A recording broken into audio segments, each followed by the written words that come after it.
اور جب ان میں سے کسی کو بیٹی کے پیدا ہونے کی خبر ملتی ہے تو اس کا منہ غم کے سبب کالا پڑ جاتا ہے اور وہ اندر ہی اندر گھٹنے لگتا ہے، اور اس خبر بد کے سبب جو وہ سنتا ہے لوگوں سے چھپتا پھرتا ہے،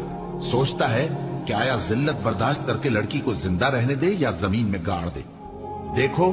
یہ جو تجویز کرتے ہیں بہت بری ہے۔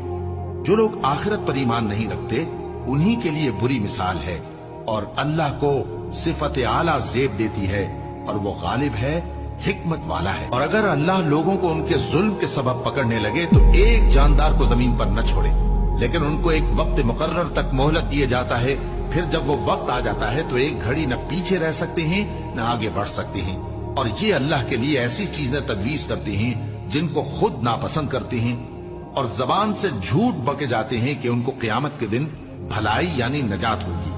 کچھ شک نہیں کہ ان کے لیے دوزخ کی آگ تیار